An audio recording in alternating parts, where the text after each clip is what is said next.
Sometimes a man reaches a point where he's got nothing left to lose except his dignity. That's where Silas Boone was when he limped into Junk Lake with his old dog and a heart full of regret. Folks called the place worthless, rotting shacks, rusted barrels, and broken dreams scattered along the muddy shore. They laughed when Silas set up camp there, but he wasn't looking for their approval. Every morning, he and his dog Rust walked that forgotten shoreline, picking through trash most people wouldn't touch.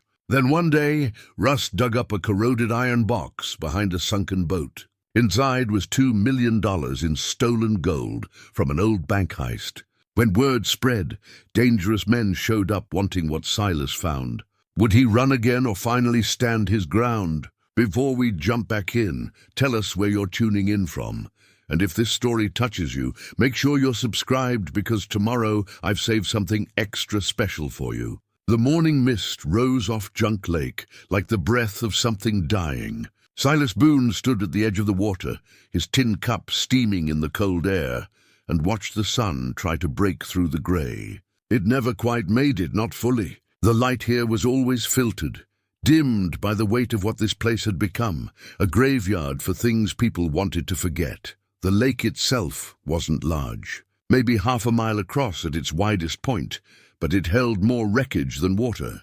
Old rowboats listed in the shallows, their hulls split open like gutted fish. Rusted barrels floated near the far shore, some half submerged, others bobbing lazy in the current. There were remnants of docks that had rotted down to their pilings, and the skeletal frames of shanties that had collapsed under their own neglect. The whole place smelled of decay, wet wood, algae, and something metallic that might have been old blood or just the taste of disappointment. Silas had been here 6 weeks now. 6 weeks since he'd packed what little he owned onto the back of a borrowed mule and walked away from the last town that didn't want him. 6 weeks since he'd decided that if he was going to fade away, he might as well do it somewhere nobody would notice. He took a sip of his coffee. It was bitter and strong the way he liked it. The way Martha used to make it, back when there was still a Martha to make coffee for him. Back when he was still the kind of man worth making coffee for. His knee ached. It always ached these days, ever since that Minier ball had shattered his kneecap at Shiloh. 23 years ago now, but the pain was as fresh as the memory. Some wounds don't heal, they just learn to live inside you, waiting for cold mornings and damp air to remind you they're still there. Rust lay near the fire, his grey muzzle resting on his paws. The dog was old, maybe 12 or 13. Silas had found him half-starved outside a trading post in Colorado, ribs showing, eyes dull with resignation. They'd recognized something in each other that day, two creatures the world had finished with. That was 4 years back, and they'd been together ever since. Rust didn't ask questions, didn't judge, didn't expect anything except a bit of food and a place by the fire. It was the most honest relationship Silas had known in years. The shanty Silas called home sat 20 yards back from the waterline. It had been abandoned when he arrived, one wall caved in, the roof sagging like a broken back. But the frame was solid, and Silas knew how to work with his hands. He'd patched the wall with salvaged planks, reinforced the roof beams, and replaced enough shingles to keep the rain out. Inside, he kept things orderly. His bedroll in one corner, his few cooking implements hung on nails, his spare shirt folded neat on a wooden crate. He'd learned in the war that discipline was the only thing standing between a man and chaos. Even now, especially now, he held to that. The town of Crescent Ridge sat 3 miles east, nestled in a valley where the land flattened out enough for farming. It was a small place, maybe 200 souls, the kind of town where everybody knew everybody else's business and strangers were noticed immediately. Silas went there once a week for supplies, cornmeal, coffee, salt, maybe a bit of salted pork if he had the coin. He kept his head down, spoke only when spoken to, paid for what he needed, and left. The townsfolk watched him, with that particular mix of suspicion and pity reserved for drifters and men who'd lost their way. He'd heard the whispers. Mountain man, hermit, that fellow living out by Junk Lake. None of it bothered him. He'd been called worse. Sheriff Wade Calloway was the law in Crescent Ridge, and he wore the responsibility like a heavy coat. He was younger than Silas by maybe 10 years, broad-shouldered and square-jawed, with eyes that missed nothing. Fair but stern, the kind of lawman who believed in order above all else. He'd stopped by Silas's camp twice in the first few weeks, ostensibly to make sure everything was above board, but really to size up the newcomer. Silas had answered his questions. Yes, he was alone. No, he wasn't causing trouble. Yes, he'd move on when the time came. Calloway had nodded, warned him about campfires in dry weather, and ridden off. But Silas had seen the calculation in the man's eyes. Calloway was the type who kept lists in his head, people to watch, people to worry about. Silas suspected he was on one of those lists. Ezra Finch ran the general store in Crescent Ridge. He was an older man, lean and weathered, with white hair and a face that looked like it had been carved from driftwood. Unlike most of the townsfolk, Ezra treated Silas with a basic human decency that felt almost foreign.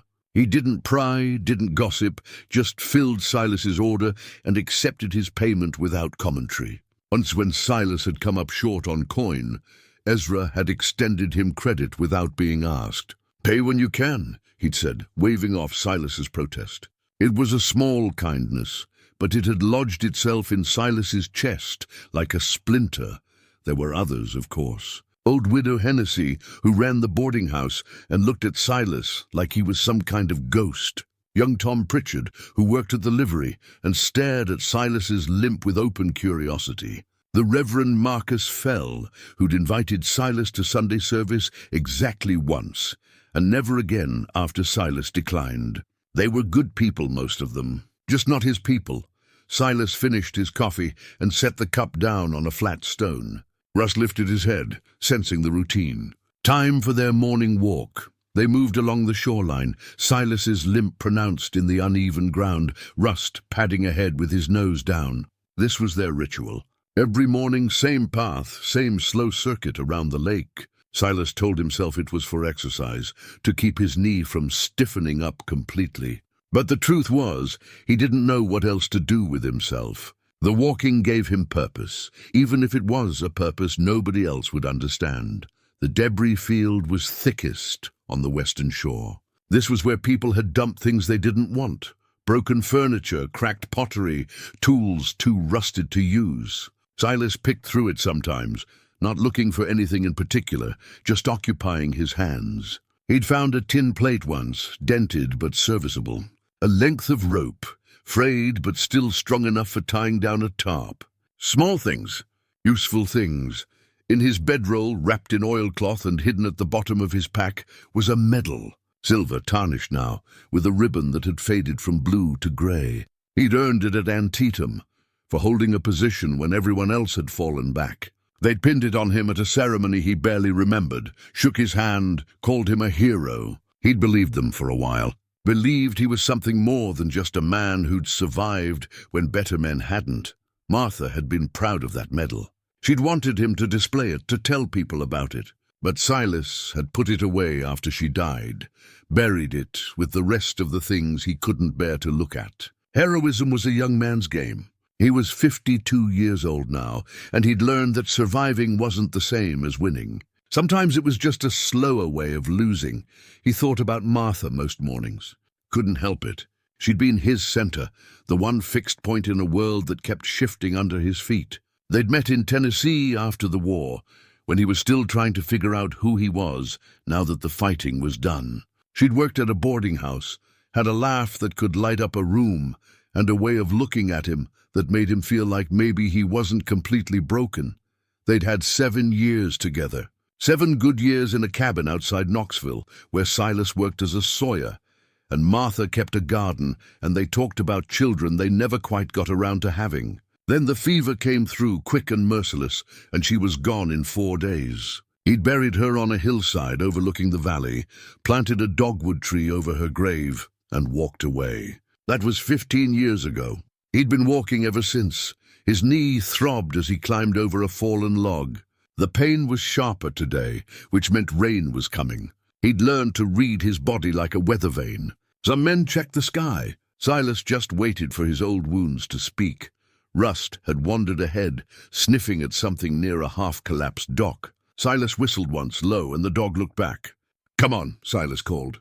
Nothing there worth finding, but Rust stayed put, his tail starting to wag. He began to dig, his front paws churning through the mud and rotted wood. Silas sighed and limped over.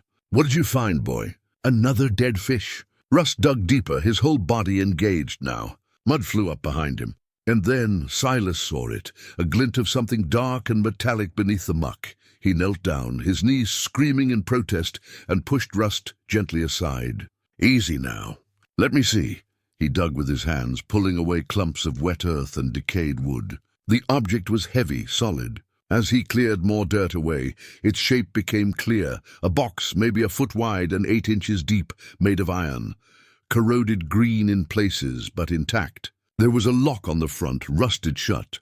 Silas sat back on his heels, breathing hard. His heart was doing something odd in his chest, something it hadn't done in a long time. This wasn't just another piece of junk.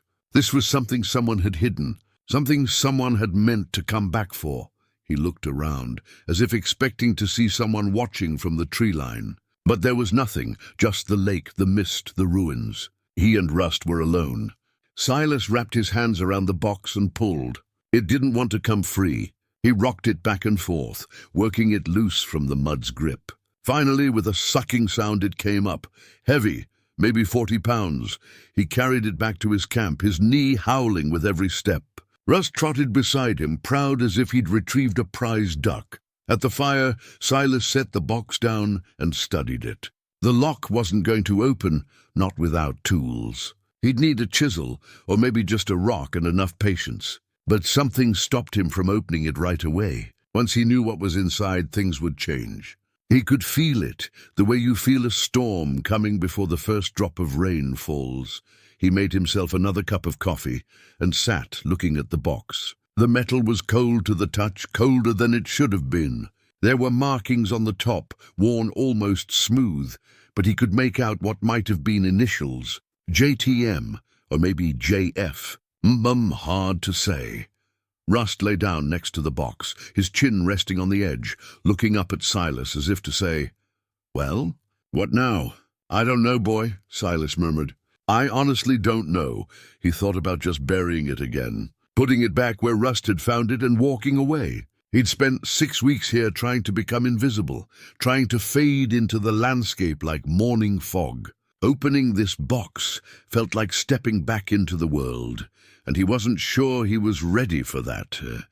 But he was also tired of running, tired of hiding, tired of being the ghost everyone whispered about. Maybe this was something, maybe it was nothing. But for the first time in a long time, Silas felt a flicker of something that might have been curiosity. He picked up a heavy rock and positioned it over the lock. "Might as well see what you've dragged into our lives," he said to Rust. He brought the rock down hard. The lock held. He hit it again, and again. On the 4th strike, the metal gave way with a sharp crack. Silas set the rock aside and carefully opened the lid. Inside, wrapped in oilcloth that had somehow stayed mostly dry, were stacks of bills. Old bills, the kind Silas remembered from before the war. But beneath the paper money, gleaming dull even in the dim light, were gold coins. Dozens of them? Maybe hundreds. Silas's hands started to shake. He picked up one of the coins, turned it over. It was heavy, real, an 1871 double eagle, $20 in gold. He'd seen these before, knew what they were worth. He counted quickly, his mind sharp despite the shock. The paper money was likely worthless now, but the gold was another matter. There had to be at least 100 coins here, maybe more. At $20 each, in gold weight alone, this was worth thousands, maybe more than thousands. And then he saw the piece of paper at the bottom of the box, folded and yellowed. He opened it carefully. The ink had faded, but the words were still legible. Property of First National Bank, Crescent Ridge. Stolen 14th of August 1873 by J.F. McAllister and Associates. Reward for return or information. Silas read it twice. Then a third time. He looked up at the lake, at the rotting docks and sunken boats, and understood. This wasn't just hidden treasure. This was stolen money from a bank robbery more than 20 years ago. Money that had been missing long enough to become legend, and he'd just found it. Rust whined softly, sensing Silas's tension. Silas reached down and scratched behind the dog's ears. "You've gone and made us interesting, boy." That's the last thing we needed, because Silas knew how these things worked. Word would spread. It always did. You couldn't keep a secret like this, not in a small town, not when that kind of money was involved. People would come. Questions would be asked. And Sheriff Calloway would want answers. The smart thing would be to take the box into town, hand it over to the law, maybe collect a finder's fee if one was still being offered. Walk away clean. But Silas looked at the gold coins glinting in his palm, and he thought about the 7 years with Martha, the cabin they'd never quite finished, the children they'd never had, because there was never enough money, never enough security. He thought about 15 years of drifting, of working for scraps, of being nobody going nowhere, and he thought, maybe this is why I came here. Maybe this is what I've been walking toward all along. He closed the box carefully and covered it with his blanket. Then he sat by the fire and waited for the world to find him. The decision to keep quiet lasted exactly 2 days. Silas had convinced himself he could sit on the discovery, at least for a while. He'd hidden the strongbox under the floorboards of his shanty, wrapped in canvas and buried beneath his spare blanket and a pile of firewood. Out of sight, out of mind. Except it wasn't out of mind at all. He thought about it constantly.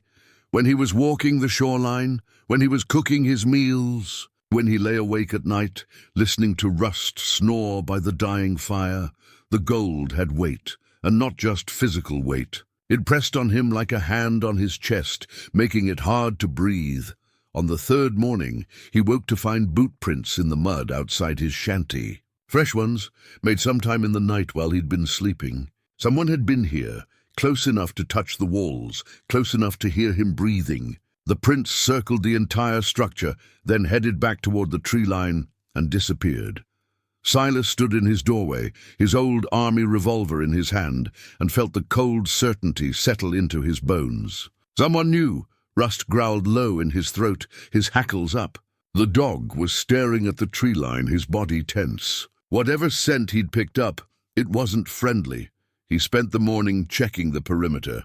He found a cigarette butt near the water's edge, hand-rolled, still fresh enough that it hadn't been rained on. Whoever had been watching him was confident enough to stand there smoking while they observed. That afternoon, when Silas went into Crescent Ridge for supplies, the atmosphere had shifted. People who normally ignored him now watched him openly. Conversation stopped when he walked past. Even Ezra Finch seemed nervous when Silas entered the general store. "Afternoon, Silas," Ezra said, his voice carefully neutral. "Ezra," Silas set his list on the counter. "Need the usual." Ezra glanced at the list, then looked up. His eyes held a warning. "Been some talk in town." "Thought you should know." "What kind of talk?" "The kind that brings trouble." Ezra kept his voice low. "Word is you found something out at the lake." "Something valuable." Silas felt his stomach drop. "Where'd you hear that?" "Does it matter?" Ezra began gathering items from the shelves. In a town this size, secrets last about as long as morning dew. The Driscoll brothers rode in yesterday. "You know them." Silas shook his head. "Consider yourself fortunate. They're out of Colorado, rough men who work the mining camps. They heard about a big find at Junk Lake and came to investigate." Ezra's expression was grim. "They're not the type to ask politely. I haven't told anyone, didn't need to. Your dog digs up a strongbox in plain sight. Someone's bound to notice. Could have been a trapper passing through. All it takes is one person seeing something unusual." Ezra finished packing the supplies. "My advice, take whatever you found to Sheriff Calloway. Let the law handle it." Silas paid and left without responding. The idea of handing over the gold to Calloway stuck in his throat. It was the right thing to do, but something in him resisted. That money represented a way out, a chance to stop drifting and build something real. He was loading his supplies onto his mule when 3 men stepped out of the saloon across the street. They moved with the easy confidence of people used to getting their way. The one in front was broad and thick-bodied, with a face like hammered leather. His two companions were leaner, meaner-looking. All three wore guns on their hips. The broad one crossed the street towards Silas. His smile didn't reach his eyes. "You'd be the fellow living out at Junk Lake," he said. "I would be." Silas kept his hands visible. His tone even. "Name's Cole Driscoll. These are my associates, Frank and Little Pete." He gestured to the other two men. "We're interested in doing some prospecting around the lake. Heard there might be opportunity there." "It's public land," Silas said. "No claim on it." "That's what we figured." Cole's smile widened. "We'll be setting up camp nearby. Thought it'd be polite to introduce ourselves first." The threat was subtle but clear. They were coming, and they expected Silas to cooperate. "Lake's already been picked clean," Silas said. "Nothing there but rust and rot." "Maybe so. But we're thorough men. Like to check things for ourselves." Cole glanced at the mule. "You need any help getting back?" Path can be treacherous for a man with a bad leg. The casual mention of his injury felt like a blade being tested against his throat. "I manage fine," Silas said. "I'm sure you do." Cole tipped his hat. "We'll be seeing you around, neighbor." The three men walked away, their laughter carrying back across the street. Silas stood there, feeling the weight of their attention, like a target painted on his back. He rode back to Junk Lake with Russ trotting alongside. He could leave, pack up tonight, and disappear before the Driscolls made their move. He'd done it before, dozens of times. But the thought of running again felt like a stone in his chest. As he crested the ridge overlooking the lake, he saw smoke rising from his camp. Too much smoke. His heart kicked into a gallop. He urged the mule forward. Russ broke into a run ahead of him. When he reached the clearing, his shanty was on fire. Not a raging inferno, but enough that the walls were blackened and flames licked at the roof. Someone had set it deliberately, a warning, not destruction. Silas tied the mule and grabbed his water bucket. He threw water on the flames, working frantically. It took 20 minutes to get the fire under control. By then, half the roof was gone, and the interior was smoke-damaged and ruined. He stood there, chest heaving, and surveyed the damage. They'd done this while he was in town. They'd known exactly when he'd be gone, and then he saw it, a message carved into the one wall that hadn't burned. Crude letters cut deep with a knife. "Share or burn." Silas felt something inside him go cold and hard. This wasn't about the gold anymore. This was about respect, about whether he was still a man worth reckoning with, or just another broken-down drifter who could be pushed around. He went to the floorboards where he'd hidden the strongbox. They were pried up, splintered. His blanket and firewood were scattered. But the box was still there. They hadn't found it. Either they'd run out of time, or the hiding spot had been better than he'd thought. He pulled the box out and opened it. The gold gleamed up at him, unchanged, indifferent to the chaos around it. Rust whined and pressed against his leg. "I know." "Boy," Silas said quietly. He looked at the ruined shanty, at the threatening message carved into the wall, at the gold in his hands. And he made his decision. He wasn't running. He would take the gold to Sheriff Calloway in the morning, let the law sort it out. But tonight he'd stay. He'd rebuild his fire, sleep with his revolver loaded, and make it clear that he wasn't going to be frightened off. He set up a new camp in the clearing, built a fire ring, and arranged his remaining possessions within easy reach. He loaded his revolver, checked the percussion caps, and laid it beside his bedroll. Then he made coffee and sat with his back against a tree, Rust at his side, and waited for nightfall. The Driscolls would come again. He was certain of it. They'd come to see if their warning had worked, to see if he'd broken or fled. And when they did, they'd find out that Silas Boone might be old, might be tired, might be beaten down by life, but he wasn't finished yet. As darkness settled over Junk Lake, Silas sat by his fire and thought about Martha. About the life they'd planned and never got to live. About the man he'd been before the world had worn him down. And he thought about the gold, sitting heavy in its box beside him, and wondered if maybe this was his chance to become that man again, even if only for a little while. They came just after midnight. Silas heard them before he saw them, the soft crunch of boots on gravel, the whisper of branches being pushed aside. 3 shapes moving through the darkness, thinking they were quiet. They weren't quiet enough.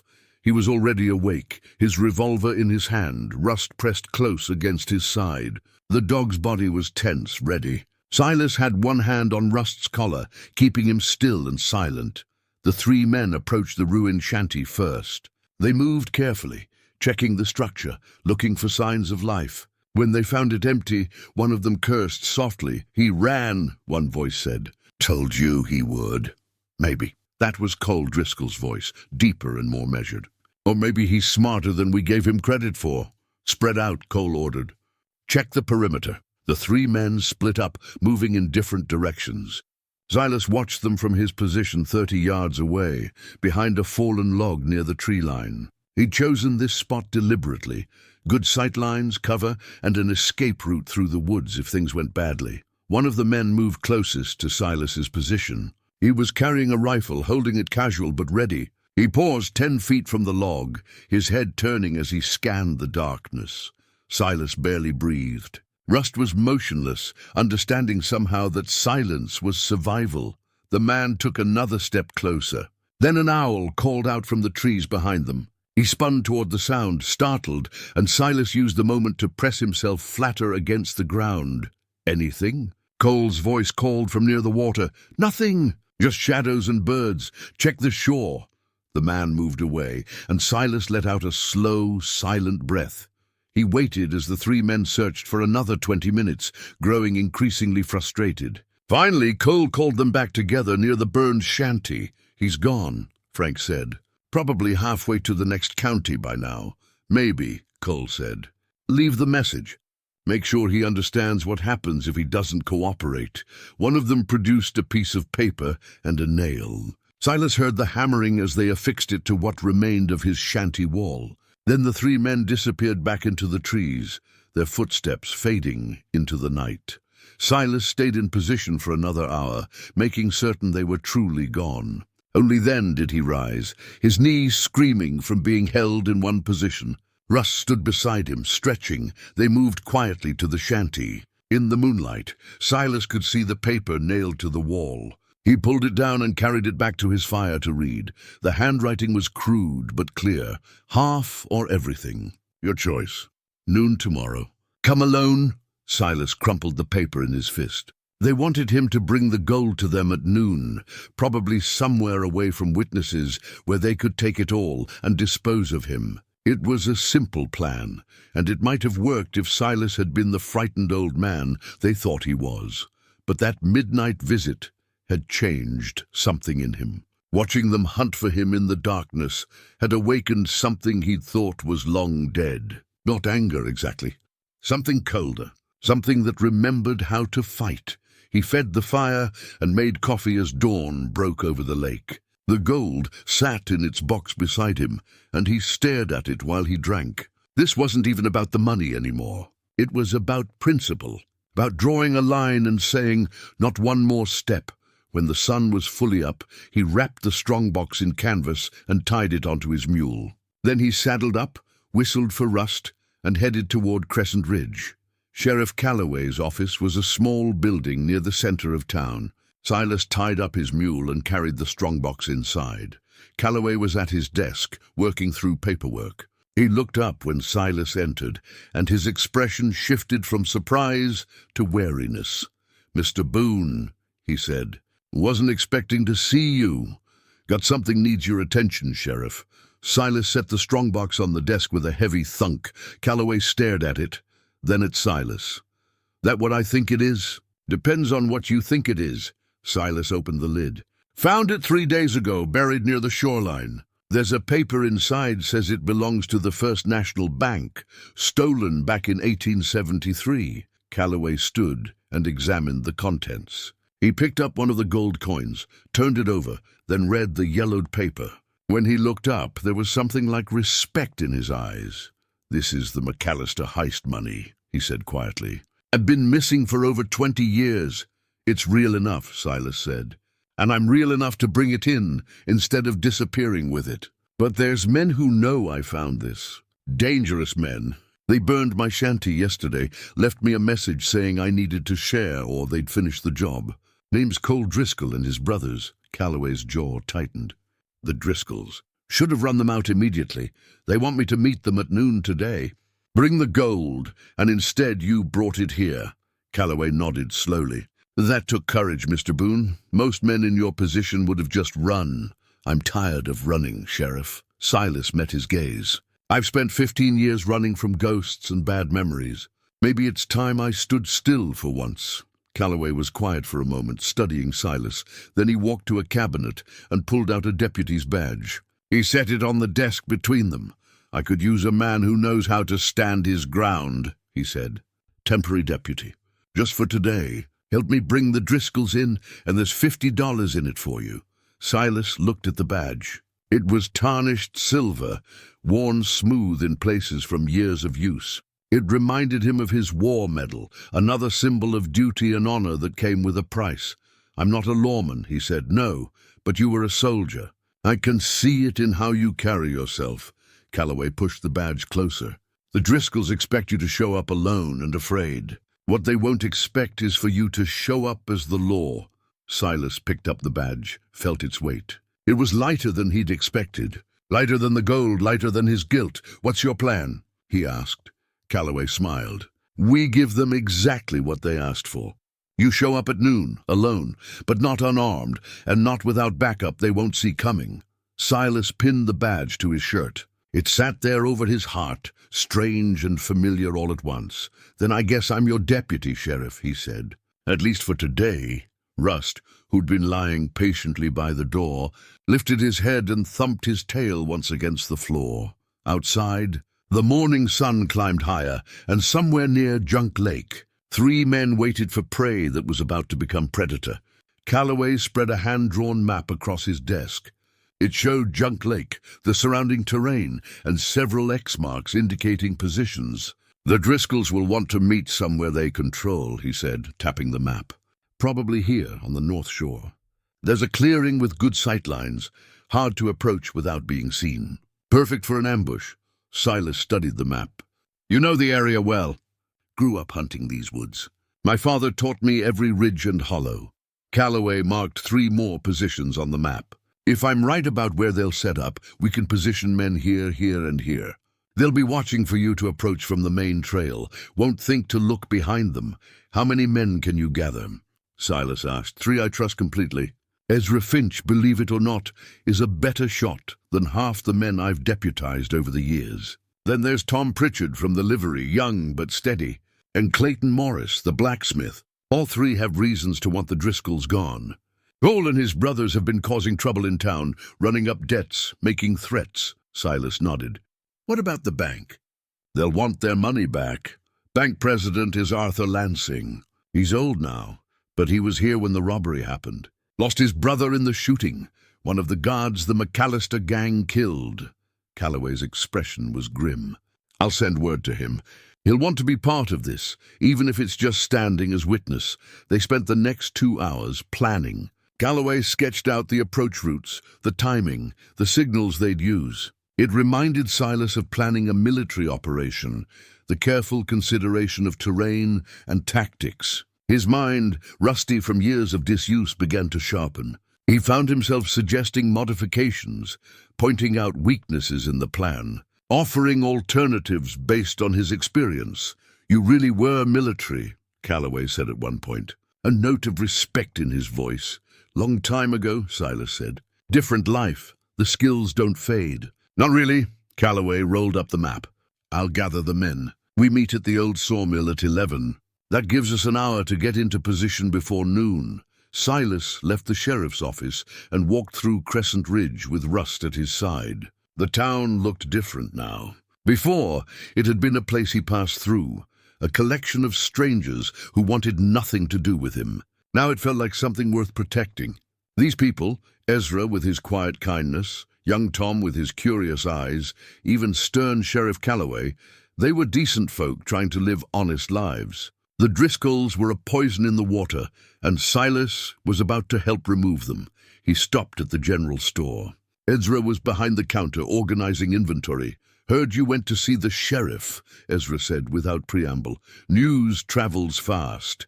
It does. Ezra set down the crate he'd been holding. Also heard he deputized you. And that you're planning to face down the Driscolls at noon. That's the plan. Ezra studied him for a long moment. I'll be there. Calloway will ask me, and I'll say yes. Just wanted you to know. You don't have to do this, Silas said. It's not your fight, isn't it? Ezra's voice was quiet but firm. Those men came into my store yesterday.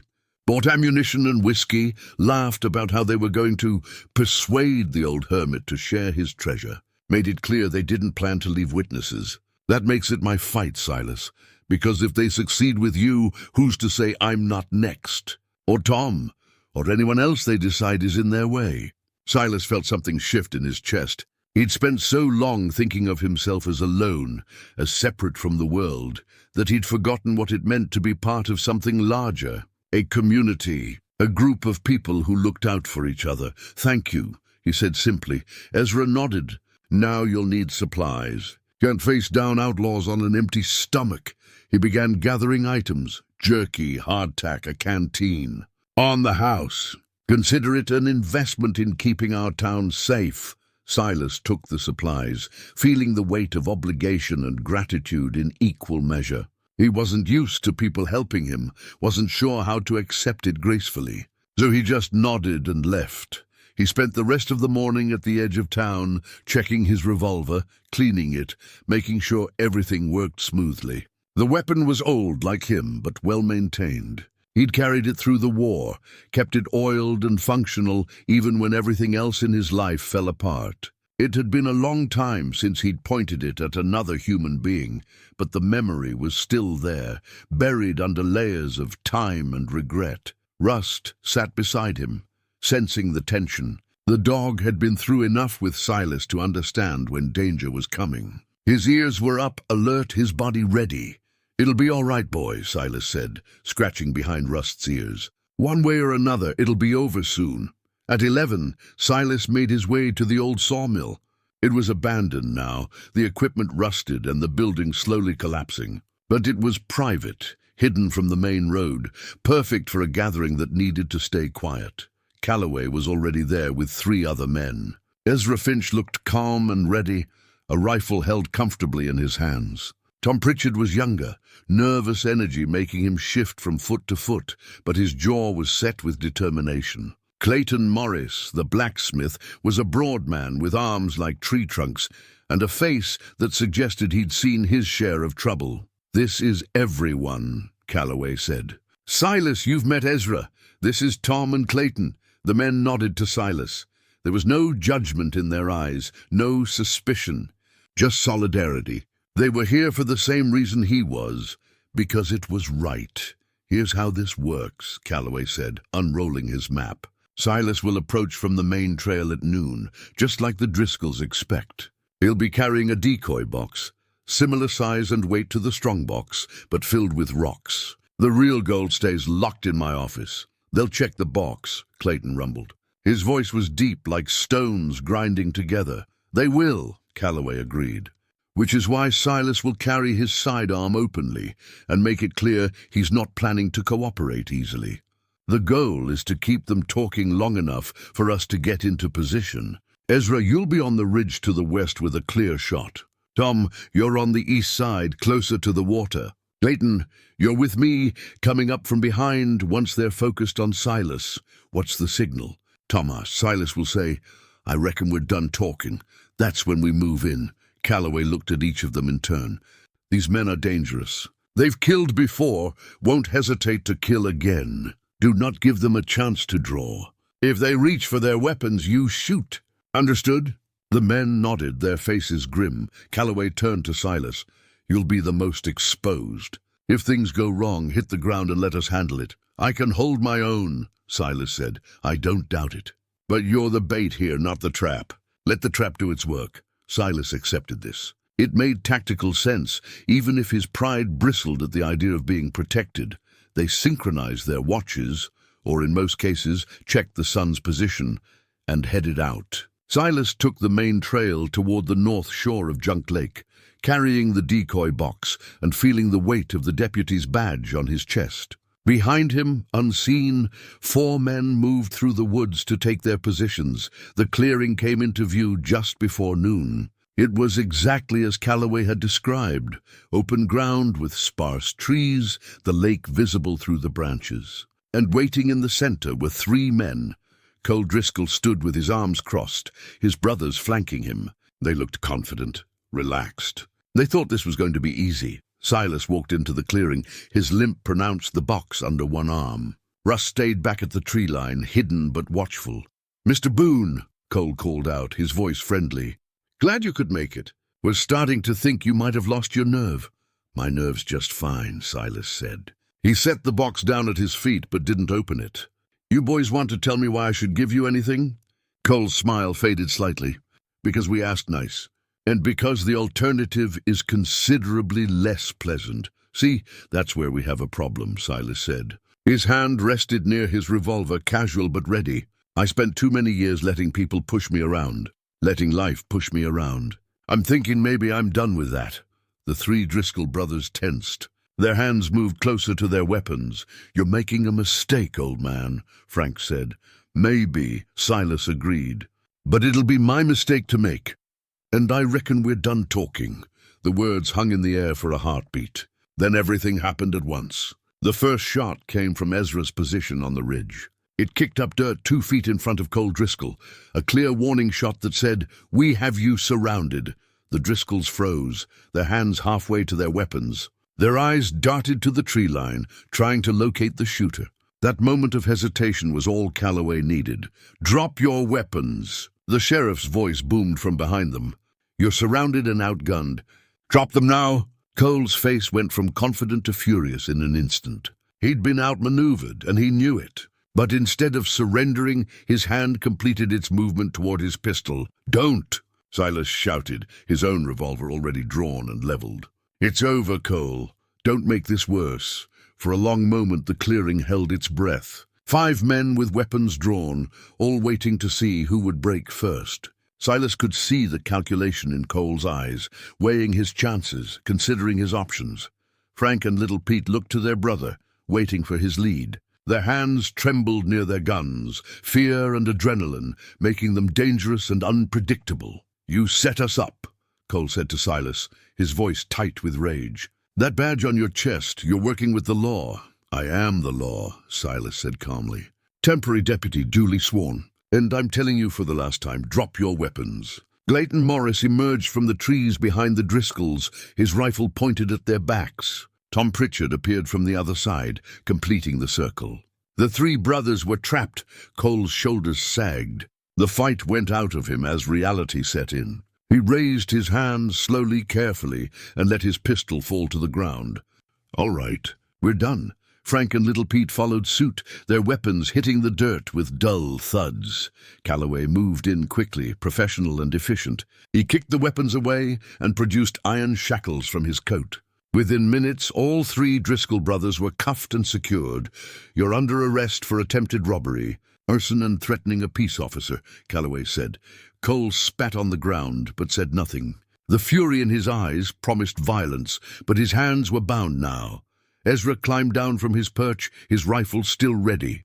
Tom and Clayton kept their weapons trained on the prisoners, as Calloway began marching them back toward town. Silas picked up the decoy box and fell into step beside the sheriff. His knee was throbbing, the adrenaline wearing off and leaving pain in its wake. But underneath the pain was something else, satisfaction.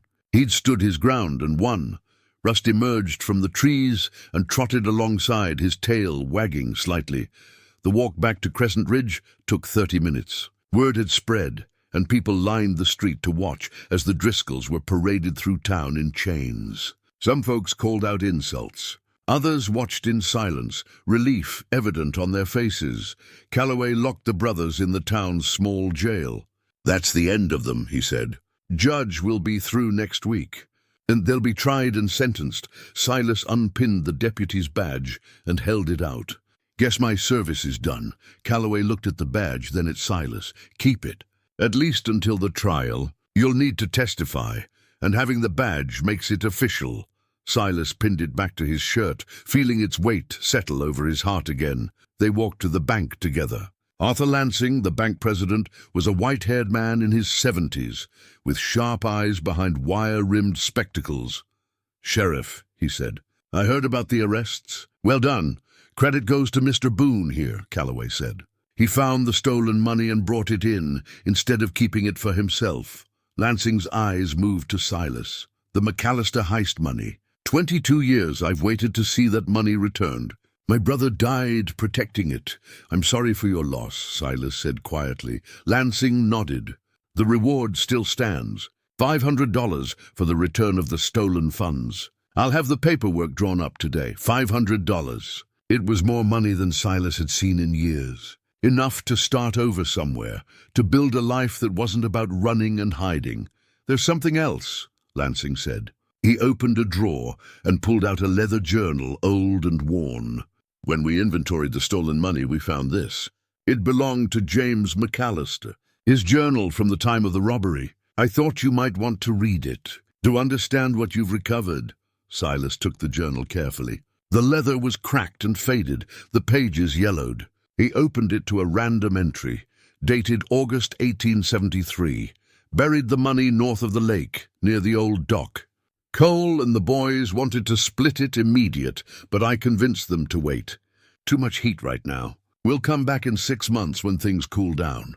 Nobody will think to look at Junk Lake."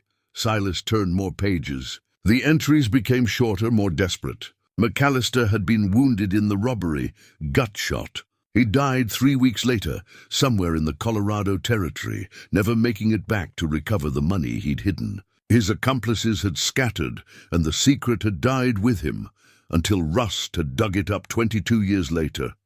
"Keep it," Lansing said. "It's part of the story now. Your story." Silas closed the journal and tucked it under his arm. "Thank you." Outside, the afternoon sun was warm on his face. Silas stood on the sidewalk, Rust beside him, and realized he had a decision to make. He had money coming, enough to leave, to start fresh somewhere new. But he also had something he hadn't had in 15 years, a reason to stay. Crescent Ridge wasn't his town, not really. But the people here had stood with him.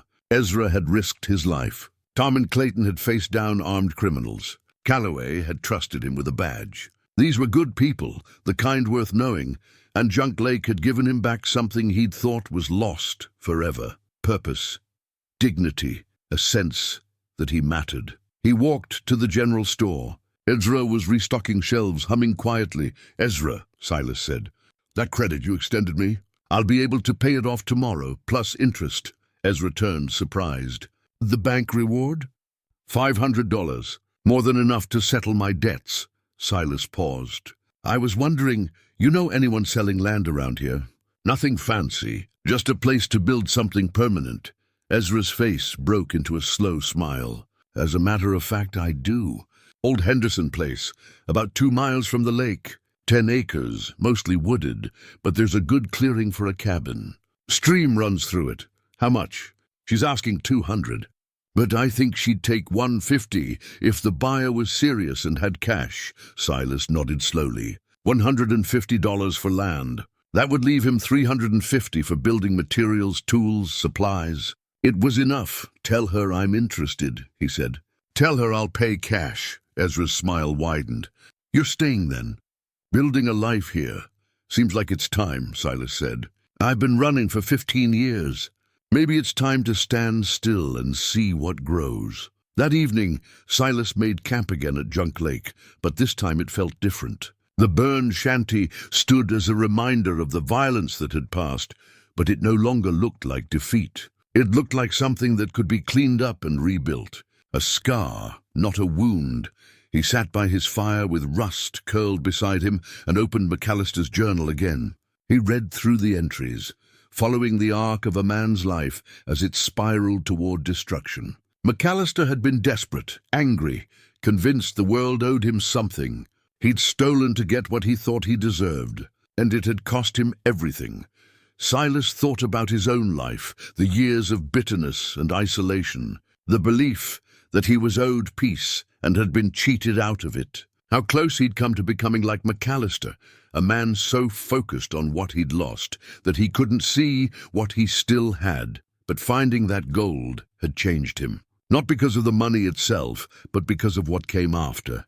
The decision to do the right thing, The choice to stand and fight. The realization that he wasn't alone unless he chose to be. He closed the journal and set it aside. Tomorrow he'd collect his reward. The day after, he'd start building. Not just a cabin, but a life. Something Martha would have been proud of. Something that honored the man he'd once been and could be again. Russ lifted his head and looked at Silas with those old knowing eyes. "We did good, boy," Silas said softly. "We did real good."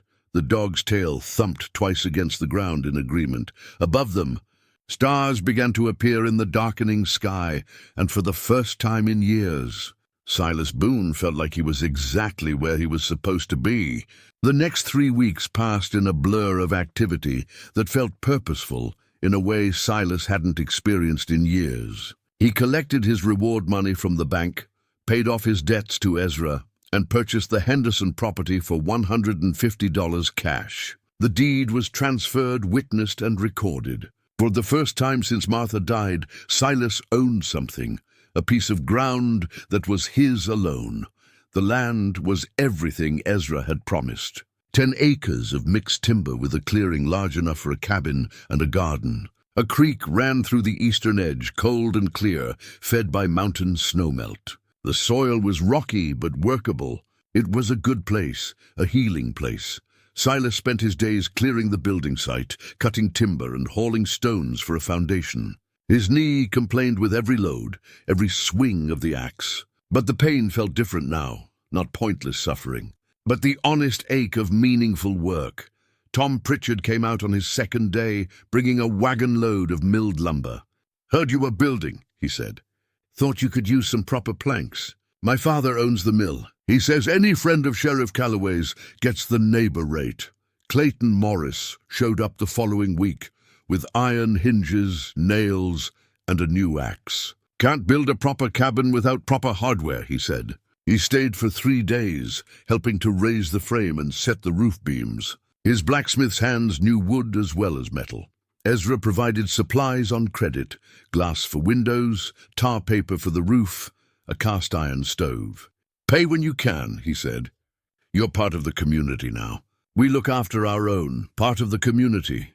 The words settled into Silas like seeds finding soil. He'd been alone so long, he'd forgotten what it felt like to belong somewhere.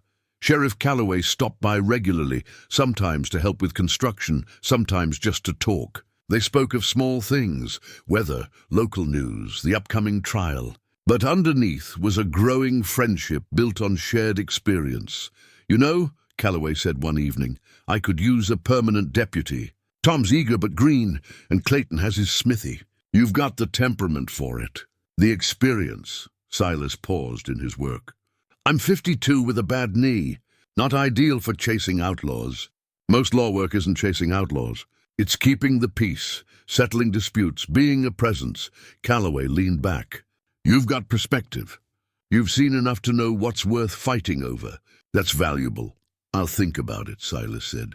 The idea took root. He'd worn the badge for less than a day, but it had felt right. The cabin took shape slowly. 4 walls of solid timber, a peaked roof, shingled with split cedar, 2 windows facing south. Inside he built a sleeping loft, a stone fireplace, shelves for his few possessions. It was simple, functional, and entirely his. He set Martha's photograph on the mantel, the only picture he had of her, taken on their wedding day. She looked young and alive, her eyes bright with hope. For years, he'd kept it wrapped in oilcloth, unable to look at it without feeling loss. Now he placed it where he could see it every day, a reminder not of what he'd lost, but of what he'd once had. On the 4th week, as he was finishing the porch, a rider approached. Arthur Lansing's clerk, a nervous young man named Wesley. "Mr. Boone," Wesley called out. "Mr. Lansing sent me. There's been a development about the McAllister money." Silas set down his hammer. "What kind of development?" "A woman came to the bank yesterday.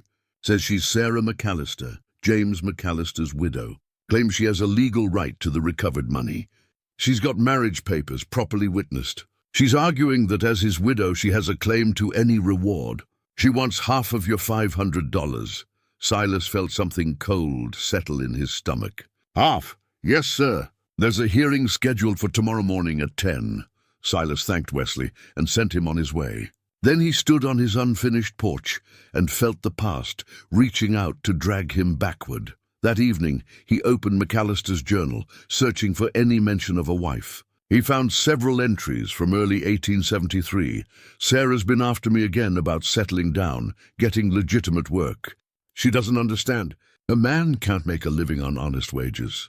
This job will set us up for life. Later entries were darker. Sarah left, took what little we had and went back to her family in Kansas. Says she can't be married to an outlaw. Says I've chosen money over her. The final mention was brief. Got word Sarah filed for divorce. Good riddance. But if the divorce hadn't been finalized before McAllister died, was she still legally his widow? And did that give her claim to money connected to his crimes? Silas closed the journal. He'd thought this was over. But the past never stayed buried. The next morning, he dressed in his cleanest shirt, pinned the deputy's badge to his chest, and rode into Crescent Ridge.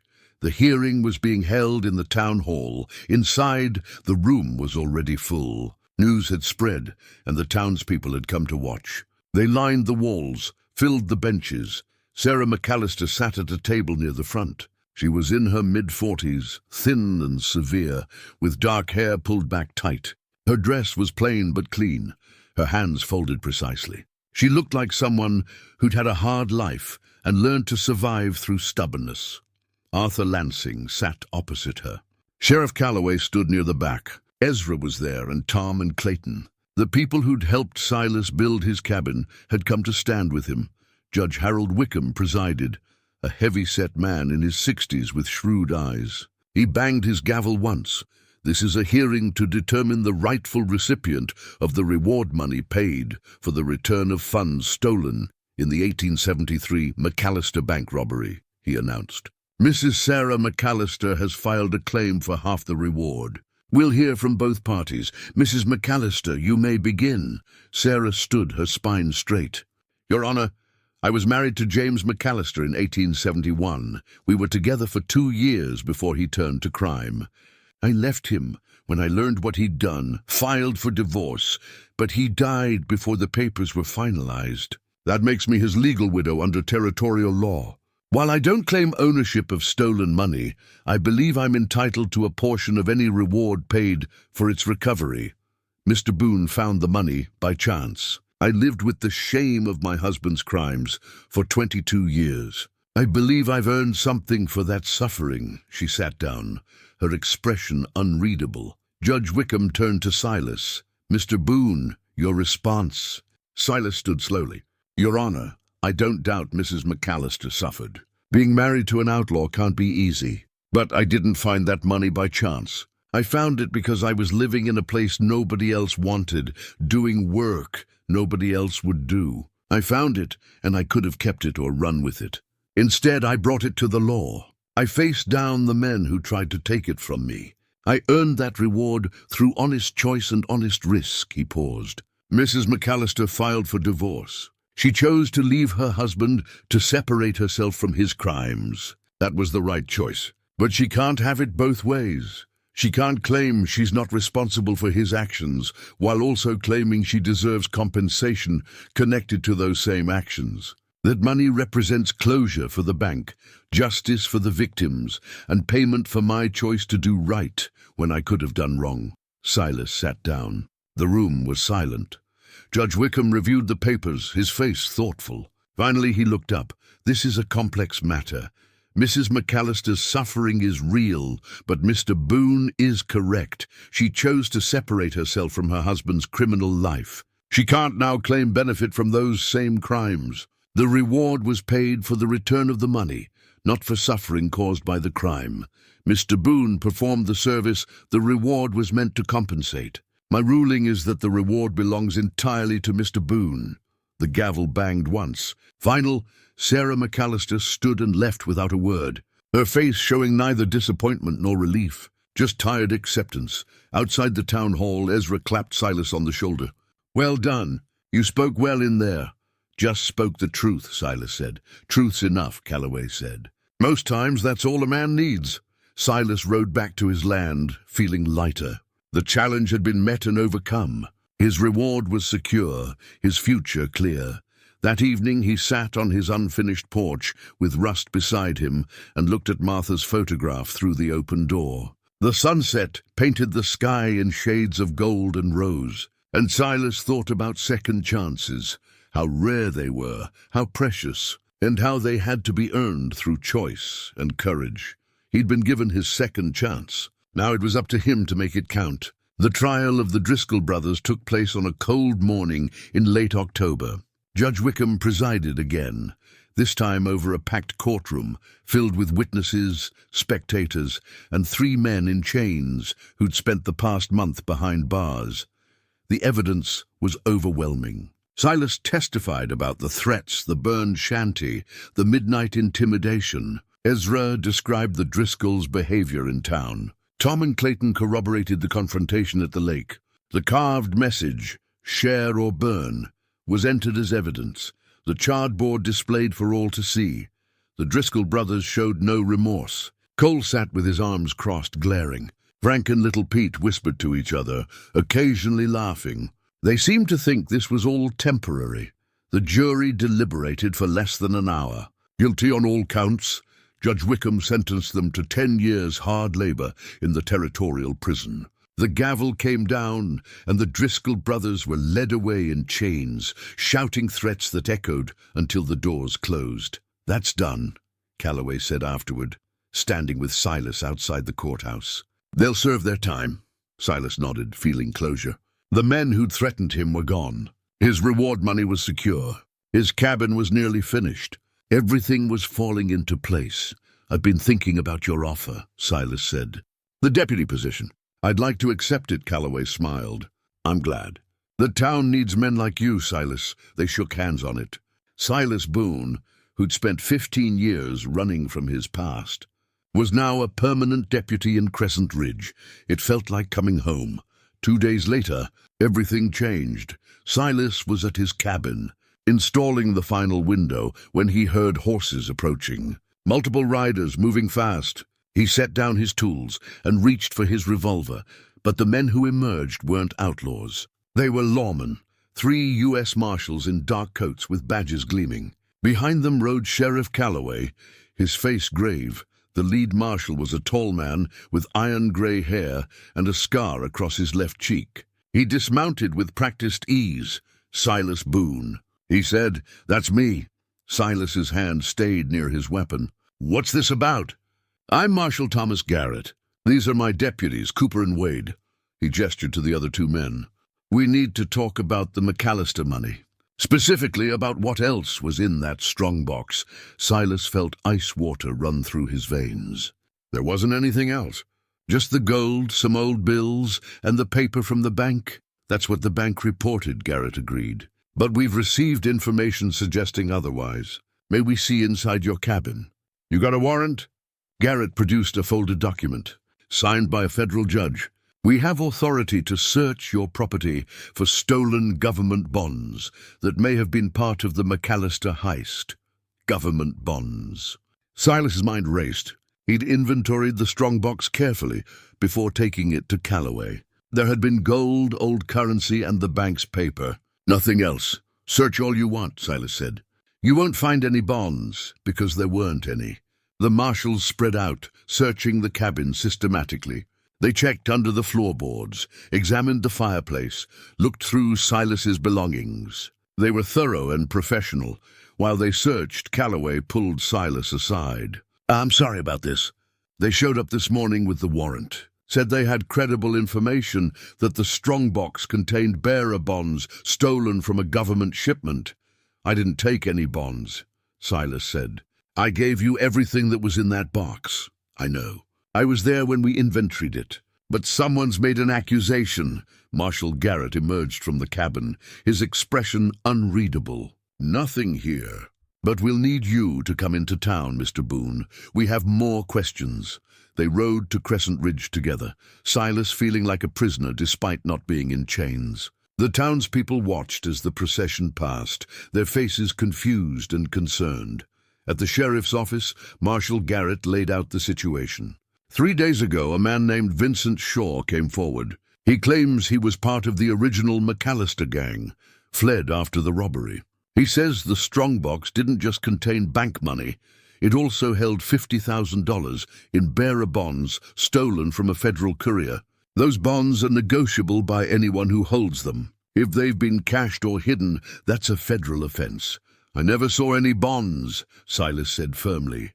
The box had gold coins, old currency, and a paper from the bank. That's all. Shaw says differently. He says McAllister showed him the bonds before they buried the box. Says they were wrapped in oilcloth at the bottom, beneath the gold. Silas thought back to that morning. He'd removed the oilcloth-wrapped gold, the old bills, the bank's paper. Had there been something else he'd missed? If there were bonds, I didn't see them, Silas said, and I didn't take them. Shaw claims you must have. Says there's no other explanation. Garrett leaned forward. Mr. Boone, if you took those bonds thinking they were just more treasure, now's the time to come clean. Federal courts can be lenient with cooperation. But if we find you've been lying, you're looking at 20 years in federal prison. The room went silent. Silas felt the weight of accusation pressing down. He'd done everything right, found the money, turned it in, faced down criminals. And now he was being accused of theft by a man he'd never met.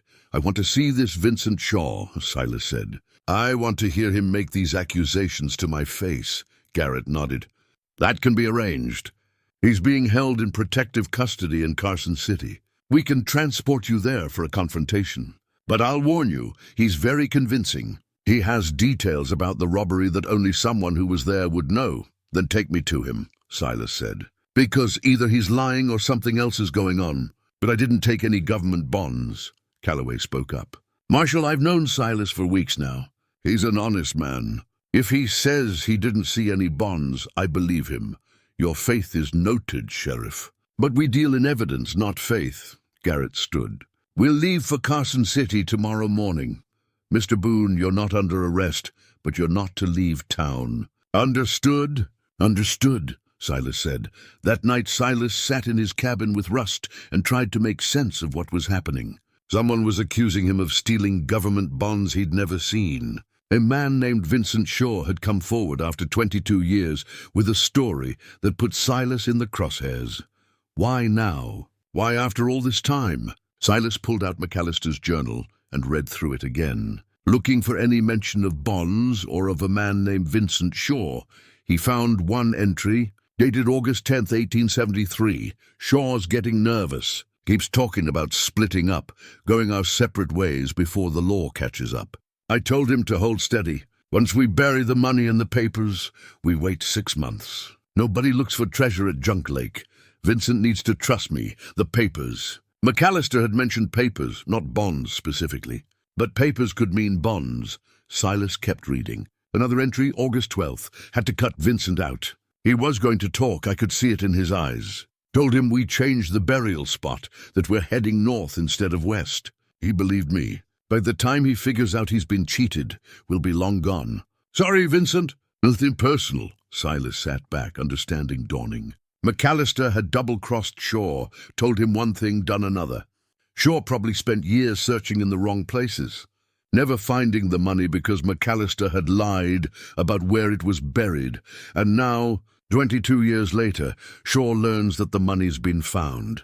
And Shaw sees an opportunity, claim there were bonds in the box, bonds that Silas must have taken. Either force Silas to produce bonds that don't exist, or discredit him and maybe leverage some kind of reward for coming forward. It was a con, a long-delayed revenge and money grab by a bitter man who'd been cheated out of his share 2 decades ago. But proving it would be another matter entirely. Silas looked at Rust, who was watching him with patient eyes. We're in trouble, boy, he said quietly. The kind that doesn't sort itself out easy. The dog whined softly and rested his head on Silas's knee. Outside, the wind picked up, rattling the windows. The home he'd finally created was now at risk. His freedom, his reputation, his entire future hung on proving his innocence against accusations from a ghost of the past. Tomorrow, he'd go to Carson City. Tomorrow, he'd face Vincent Shaw and hear the lies spoken directly. And somehow he'd have to find a way to prove that what he'd said from the beginning was true. He'd found the money, and he'd turned in everything that was there, even if that truth was harder to believe than the lie. The journey to Crescent City took 2 days. Silas rode alongside the 3 marshals, watching the landscape change from forest to high desert. The nights were cold, the days long. Marshal Garrett was professional but distant, treating Silas with the careful neutrality reserved for men who might be criminals. Silas used the time to think, to plan. He had McAllister's journal with him. Garrett had allowed it as potential evidence. Those 2 entries about Shaw were crucial. They proved McAllister had lied to Shaw, had cut him out of the robbery proceeds. But would they be enough to prove Shaw was lying now about the bonds? On the second evening, camped under a sky full of stars, Marshal Cooper approached the fire where Silas sat. "Mind if I sit?" Cooper was younger than Garrett, maybe 35, with an open face that suggested he hadn't yet developed the hard cynicism that came with years of law work. "Free country," Silas said. Cooper settled down, poured himself coffee from the pot. "Garrett's a good man, fair, but he's also cautious. He won't make assumptions either way about your guilt or innocence." "I'd expect nothing less," Silas said. "The thing is," Cooper continued, his voice low enough that Garrett and Wade couldn't hear from their positions across camp, "I've been doing some thinking. Shaw's story's detailed, convincing, but it's also convenient. He comes forward right after the money's recovered, claims there were bonds nobody else saw, and puts you on the hook for them. If you're guilty, you go to prison. If you're innocent but can't prove it, you still might go to prison. Either way, Shaw looks like a cooperating witness who might get clemency for old crimes." Silas looked at the younger marshal with new interest.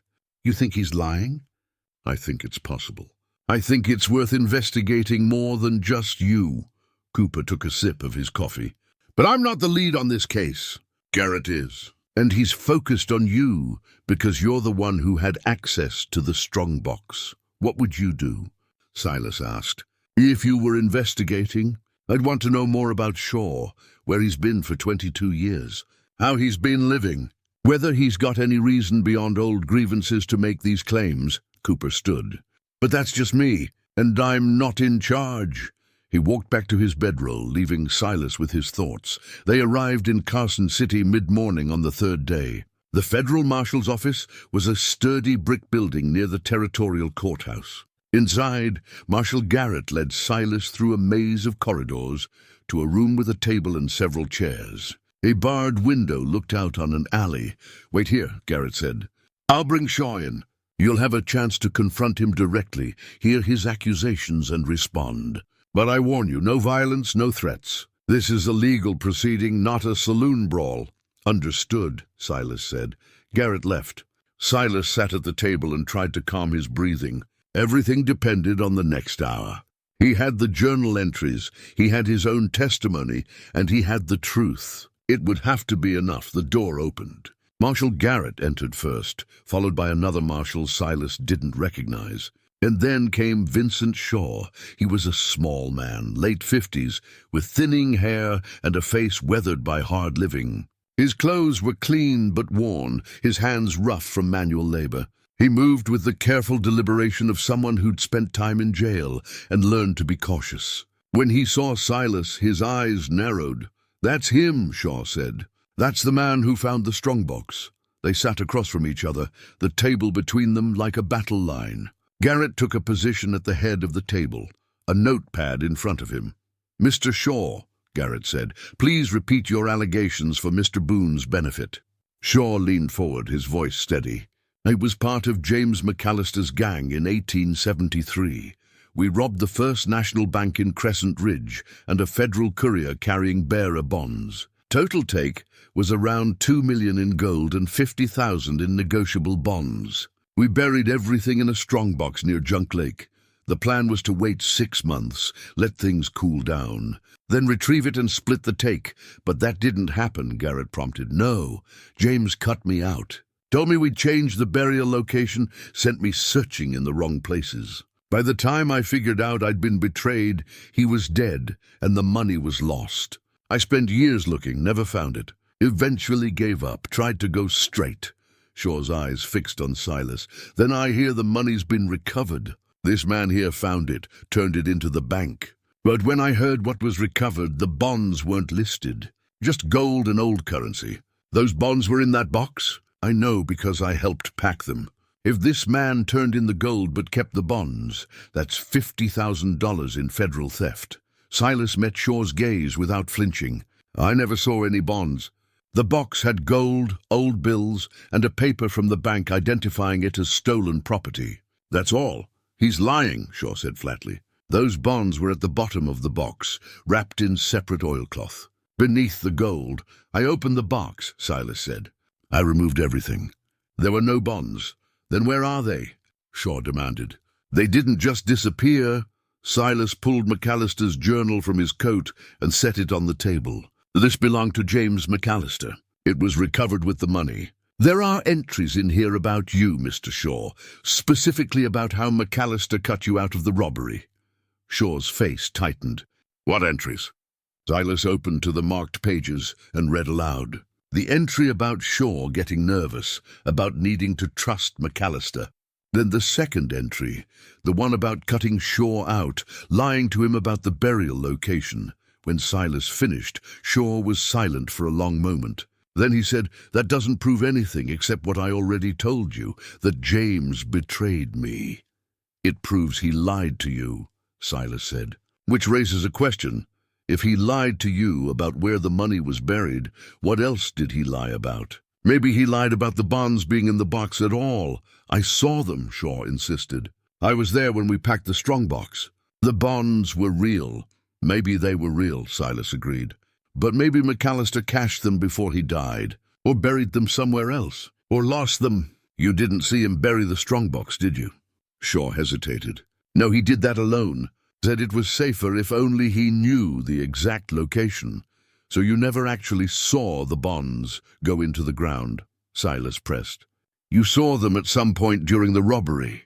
But you have no direct knowledge that they were in the strongbox when it was buried at Junk Lake." "I know they were supposed to be there," Shaw said, but his voice had lost some of its certainty. Silas turned to Marshal Garrett. "He's guessing. He's assuming the bonds were in the box because that was the plan. But McAllister was a liar and a betrayer. His own journal proves it. Shaw has no proof the bonds were ever buried. He's making accusations based on assumptions and old grievances." Garrett looked at Shaw. "Is that true? You didn't actually witness the bonds being placed in the strongbox at the burial site?" Shaw's jaw worked. "No, but James said." "James lied to you about everything else," Garrett interrupted. "Why would you believe him about this?" Shaw slumped slightly. The confidence he'd shown earlier was cracking. "I spent 22 years thinking about that money. Thinking about what was taken from me. When I heard it had been found, I thought finally, I could get something back. The bonds were supposed to be there. They had to be there, but they weren't," Silas said quietly. "And you can't prove they were. You're accusing me of theft based on what you wanted to be true, not what actually was true." The room fell silent. Garrett made notes, his pen scratching across paper. Finally, he looked up. "Mr. Shaw, your testimony is compelling, but it's based on second-hand information from a man who demonstrably lied to you. Without physical evidence that the bonds were in the strongbox, without witnesses who saw them being buried, I can't bring charges against Mr. Boone. There's simply no case." Shaw's face went red. "You're just going to let him walk? He has those bonds somewhere." "I have nothing," Silas said, "because there was nothing to take." "This isn't over," Shaw said, his voice shaking with rage. "I'll find proof. I'll prove you're lying." "You can try," Garrett said. "But until you do, this matter is closed. Mr. Boone, you're free to go." "Thank you for your cooperation." Silas stood, his legs unsteady. He'd won. The accusation had been investigated and dismissed. He was cleared. But as he left the room, passing by Shaw's hunched, defeated figure, he felt no triumph. Only sadness for a man who'd spent 2 decades chasing a lie told by a dead outlaw, and who'd nearly destroyed an innocent man trying to recover something that had never been his to begin with. Outside, Marshal Cooper was waiting. "Congratulations," he said. "Garrett told me how it went. You handled yourself well." "Thank you," Silas said. "And thank you for the conversation the other night. It helped me think through what I needed to say." Cooper nodded. "Justice isn't always about punishment. Sometimes it's about finding the truth and letting it speak for itself." They shook hands. Then Cooper arranged for a horse and supplies for Silas's journey home.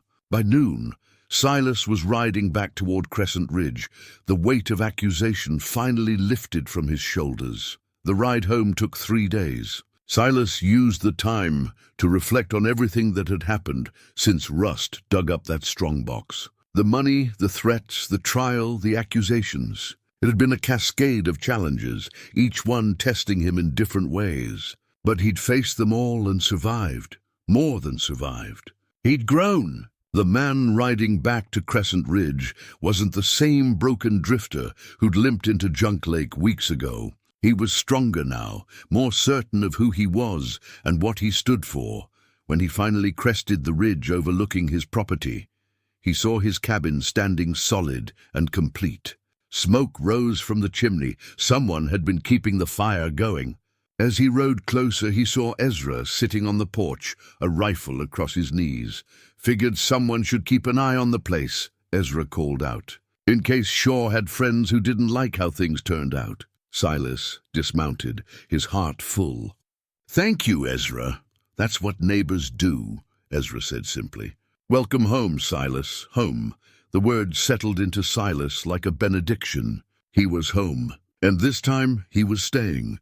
Winter came to Crescent Ridge with the first snow in early November. Silas woke to a world transformed, his cabin roof white, the creek frozen at the edges, the trees heavy with powder that caught the morning light and turned everything golden.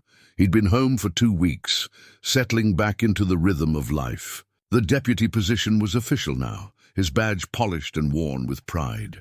Most days were quiet, mediating disputes between neighbors, checking on elderly residents, making sure the saloon didn't get too rowdy on Saturday nights. It was good work, honest work, and it filled the empty spaces in his life that had been there so long he'd forgotten they existed. Rust loved the snow. The old dog bounded through it like a puppy, barking at nothing, his gray muzzle crusted with ice. Watching him, Silas felt something he hadn't felt in 15 years, contentment, but contentment, he was learning, was fragile. The trouble started on a Tuesday morning. Silas was in town making his rounds when a rider came in hard and fast. The man was covered in trail dust, his horse lathered with sweat. He went straight to the sheriff's office. Silas followed, his instincts prickling. Something was wrong. Inside, the rider was talking to Calloway, his words tumbling out in a rush. 3 men, maybe 4. They hit the mining camp at Silver Creek, killed 2 guards, took the payroll. Around 5,000 in cash and gold certificates. They're headed this way using the mountain pass. When? Calloway demanded. Yesterday evening. I rode all night to warn the towns along their route. They're dangerous, Sheriff. Professionals. They knew exactly when the payroll would be there, knew where the guards would be positioned. Calloway looked at Silas. "This is what I was afraid of. Word got out about the McAllister money being recovered here. Now every outlaw within 100 miles thinks Crescent Ridge is soft, thinks we're an easy target." "We're not," Silas said quietly. "No, we're not." Calloway turned to the rider. "Get some rest, get your horse fed. You've done your job." He looked back at Silas. "We need to organize a defense. If they're using the mountain pass, they'll come through here by tomorrow, maybe sooner if they're pushing hard." They spent the morning gathering men. Tom Pritchard, Clayton Morris, Ezra Finch. A few others, ranchers, shopkeepers, men who knew how to handle weapons and weren't afraid to use them. By noon they had 15 able-bodied defenders. Calloway spread a map across his desk. "The pass opens into the valley here, about 3 miles north of town. If we can stop them there, we keep the fight away from homes and families. We set up positions on both sides of the pass, create a crossfire. When they come through, we give them one chance to surrender. If they don't take it, we end it. 3 or 4 men against 15, Clayton rumbled. They'd be fools to fight. They'd be fools to come here at all, Calloway said. But here they are. We prepare for the worst and hope for the best. They rode out that afternoon carrying rifles, ammunition, and supplies for an overnight watch. The temperature was dropping, the sky heavy with clouds that promised more snow. They reached the pass as the sun began to set, casting long shadows across the narrow canyon.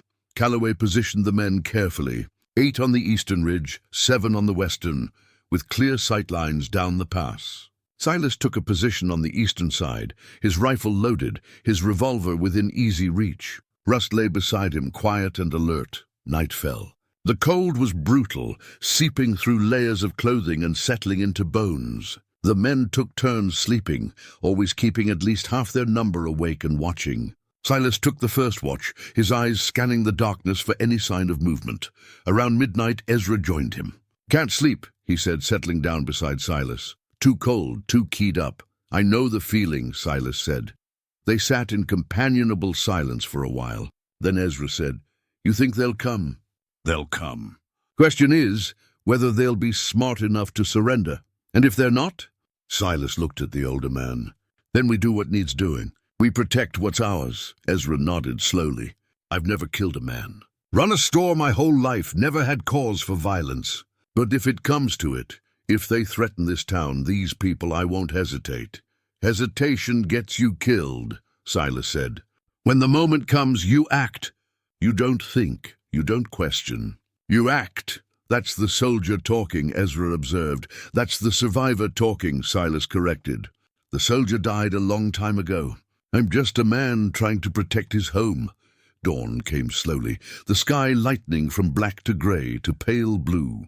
The men stirred, checking their weapons, eating cold breakfast. The snow had started again during the night, light flurries that dusted everything white, and then, around mid-morning, Silas spotted them. 4 riders moving carefully through the pass. They were spread out, alert, their hands near their weapons. These weren't amateurs. They moved like men who'd done this before, who knew how to watch for ambushes and how to respond to them. Silas signaled to Calloway on the opposite ridge. The sheriff nodded and raised his hand, ready to give the order. The riders came closer. Silas could make out details now. Their faces hard and weathered, their clothes worn but functional, their horses strong and fresh despite the long ride. They were scanning the ridges, looking for exactly what was waiting for them. When they were in the center of the kill zone, Calloway stood, his rifle aimed, his voice carrying across the pass. "This is Sheriff Wade Calloway of Crescent Ridge. You're surrounded by armed deputies. Throw down your weapons and surrender, or we will fire." The 4 riders froze. For a moment, nobody moved. Then one of them, a big man with a thick beard, reached for his rifle. "Don't!" Silas shouted. "Don't make this mistake!"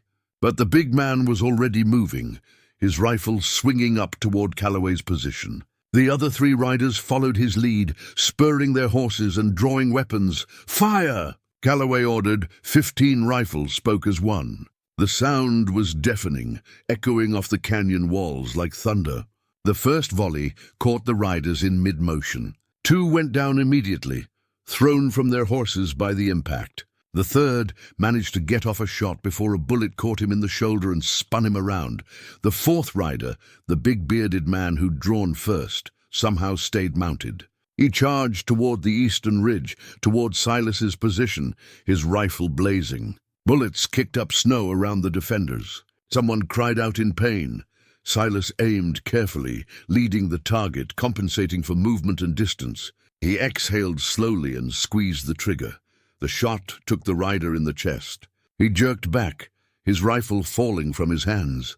His horse kept running for a few more steps before the man toppled sideways and hit the ground hard.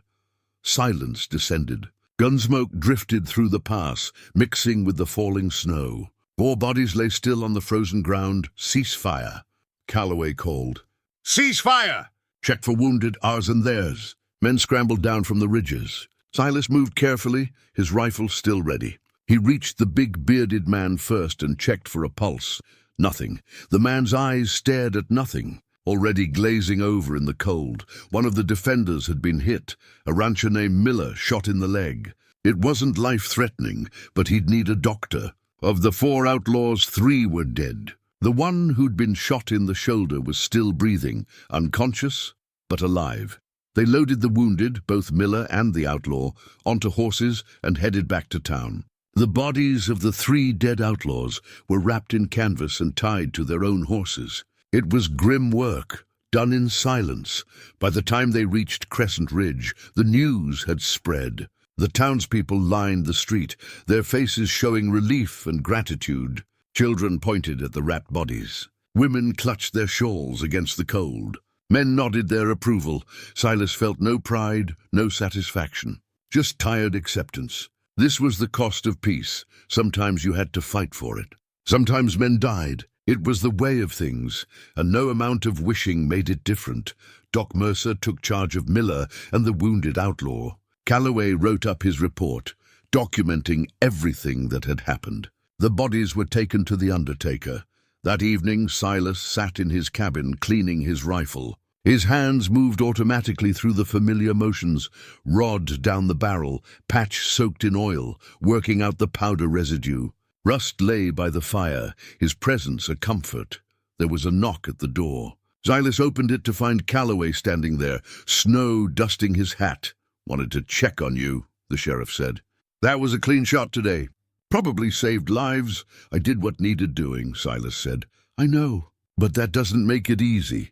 Calloway came inside, shaking snow from his coat. "The outlaw we brought in alive. His name's Carl Brennan. He's talking, trying to bargain for leniency. Says there were supposed to be 5 of them, not 4. Says the 5th man is still out there, watching the town, waiting for an opportunity." Silas felt ice settle in his stomach. "You believe him?" "I don't know. Could be truth. Could be he's trying to cause trouble, make us waste resources chasing shadows." Calloway looked grim. "But we can't ignore it. If there is a 5th man, he's dangerous. He watched his partners get killed and didn't run. That suggests either discipline or revenge. Maybe both. What do you need me to do?" Silas asked. "Stay alert. Keep your weapon close. Watch for anyone unfamiliar, anyone who doesn't belong." Calloway headed for the door, then paused. "You did good today, Silas, real good. I'm glad you're on our side." After Calloway left, Silas stood at his window, looking out at the snow-covered landscape. Somewhere out there, maybe, was a man with murder in his heart and nothing left to lose. The fight wasn't over yet. The 5th man came 3 days later, not with guns blazing, but with fire. Silas woke to Rust's frantic barking and the smell of smoke. He grabbed his revolver and threw open the door. The barn at the edge of town was burning, flames reaching high into the night sky. He ran despite his protesting knee. People were forming bucket lines, but the fire had too much of a head start. The barn was already lost. Calloway pulled him aside. "This wasn't an accident. Someone poured lamp oil around the foundation. We found the cans." "The 5th man," Silas said. "Has to be. The barn belonged to the Pritchard family. They lost 4 horses. Tom had stood with them at the pass. Now his family was paying the price. He'll strike again," Silas said. "We need to make him come to us. Give him a target he can't resist." "What kind of target?" "Me." Silas met the sheriff's eyes. "I killed his partner. I'm who he wants. We make it look easy. And when he comes, we're waiting." They spent the next day preparing. Calloway quietly positioned men in the woods around Silas's cabin. Ezra, Clayton, Tom. They took positions before sunset, hiding themselves carefully. Silas stayed in his cabin, visible through the windows, going through his normal routine. He made dinner, tended his fire, sat reading by lamplight, but his revolver was loaded and within reach. And Rust was outside with Ezra, trained to stay silent. The first night passed without incident. So did the second. By the 3rd night, some questioned whether Brennan had been lying. Silas didn't believe that. He could feel it, the weight of hostile attention. Someone was out there watching. It came on the 4th night, just after midnight. The floorboard on his porch creaked, a board he'd deliberately left loose. His eyes snapped open. He didn't move, just listened. The window shattered. A flaming bottle arced through, trailing fire. It hit the floor and exploded. Flames spread fast. A second bottle came through, then a third. The cabin was filling with smoke and fire. The front door crashed open. A man stood silhouetted, a pistol in each hand. lean and wiry, with wild eyes. "For my brothers," the man snarled, and opened fire. Silas dove behind his overturned table as bullets tore through the wood. He returned fire, forcing the man back. But the cabin was burning. He couldn't stay. He crashed through the back window, rolled in the snow, came up firing. The man was moving around the cabin, trying to flank him. Silas felt something hot tear through his left arm. He'd been hit. "Now!" Silas shouted. "Now!" The woods erupted with gunfire. Ezra's rifle cracked. Clayton's shotgun boomed. Tom's revolver added its voice. The fifth man spun, realizing he'd walked into a trap. He fired wildly, backing toward the trees, but there was nowhere to go. He made it 10 yards before Ezra's shot took him in the leg. He went down hard. Clayton was there instantly, shotgun leveled. "Don't move," Clayton growled. The man stayed down, his face twisted in pain. "You killed them. You killed my brothers." "They killed themselves," Calloway said, emerging from the trees. "They made their choice." Silas walked over, his arm throbbing. The man looked up at him with pure hatred. "You shot Billy, my brother." "I did," Silas said quietly. He was drawing on the sheriff. "He gave me no choice. There's always a choice." "Yes," Silas agreed. "And your brother made his, just like you made yours." They bound the man's hands and treated his leg. His name was Daniel Garrett. He and his 4 brothers had been robbing mining camps for years.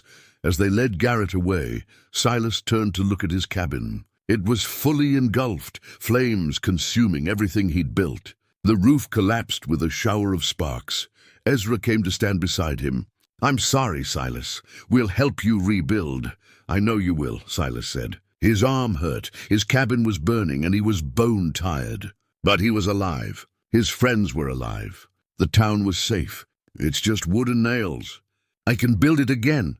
Doc Mercer arrived and tended to Silas's arm. The bullet had gone clean through. "It would heal, though it would hurt for a while. Where will you stay?" Calloway asked. "I've got a spare room," Ezra offered immediately. "It's yours as long as you need it. The forge has a loft." Clayton added, "My father's got space at the livery," Tom said. Silas looked at these men, these friends, and felt something catch in his throat. A year ago, he'd been alone. Now he had people fighting to give him shelter. "Thank you," he said. "All of you. I'll take Ezra up on his offer, just until I can rebuild." "Take your time," Ezra said. "And when you're ready, we'll all be here to help." As dawn broke, Silas sat with his friends and watched the last embers die. The fire had taken his home, but it hadn't taken his hope. He'd build again. And this time, he wouldn't be standing alone. Spring came to Crescent Ridge like a promise kept. The snow melted, revealing ground that had been hidden for months. The creek ran full and fast, swollen with runoff. Birds returned to the trees, filling the mornings with song. And on the land Silas owned, a new cabin rose from the ashes of the old. It took 3 months to rebuild. The foundation was deeper, set on stone that would last 100 years. The walls were thicker, the roof sturdier, the windows positioned to catch both morning and evening light. He built a proper porch, a smokehouse, and a root cellar. He built with the understanding that this wasn't temporary. This was home. He didn't build alone. Every man who'd stood with him came to help. Ezra brought lumber and supplies. Clayton forged hinges and nails. Tom hauled stones for the foundation. Even Sheriff Calloway spent his days off swinging a hammer. The women came too. Widow Hennessy brought meals. The schoolteacher organized the children to clear brush and stack firewood. The whole town had a hand in raising Silas's new home. On a warm April morning, they finished. The last shingle was nailed, the last board planed smooth. The men stepped back and surveyed their work. "It's a good house," Calloway said. "Strong, it'll weather whatever comes." "It will," Silas agreed, "because it was built by good people with honest hands." That evening, Silas sat on his new porch with rust at his feet and watched the sunset paint the sky in shades of gold and crimson. Inside, Martha's photograph hung on the mantel in its place of honor. His rifle rested above the door. Everything was as it should be. He thought about the journey that had brought him here, the years of drifting, the weight of loss he'd carried. The morning rust had dug up that corroded strongbox and changed everything. The threats and trials, the accusations and fires. Each challenge had tested him, and each time he'd chosen to stand rather than run, he'd become someone again. Not the young soldier who'd fought at Shiloh, not the grieving husband who'd walked away from life. Someone new, someone forged by loss but not broken by it. Someone who understood that home wasn't a place you found, it was something you built, choice by choice, with the help of people who believed in you. The next morning, Silas rode into town wearing his deputy's badge. He made his rounds, checked on the Pritchards' new barn, stopped by Ezra's store for coffee, talked with folks who greeted him by name now. At the sheriff's office, Calloway had news. Heard from Marshal Garrett. The Driscoll brothers are serving their time in the territorial prison. And Daniel Garrett got 15 years, and Vincent Shaw. Silas asked. Nothing. He disappeared after the hearing. Maybe he gave up on his quest. Maybe he finally accepted that the past is gone. Calloway leaned back. Either way, that chapter's closed. Silas nodded. Closed chapters. That's what the past year had been about. Closing chapters that had been left open too long. Now those stories were done, and new ones were beginning. That afternoon, Silas went to the cemetery on the hill overlooking town. He found a quiet spot beneath an oak tree, a place with a view of the valley and mountains. He stood there for a long time, his hat in his hands, and spoke to Martha in his heart.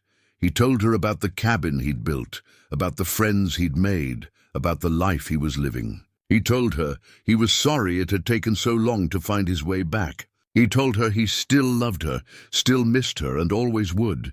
But he also told her he was ready to live again, ready to wake up each morning with purpose instead of just surviving, ready to be part of something larger than his own grief. The wind moved through the oak leaves, and Silas chose to hear it as Martha's blessing. He placed wildflowers on the spot where he'd one day rest. Not today, not for many years yet, but someday. Then he walked back down the hill to the town that had become his home.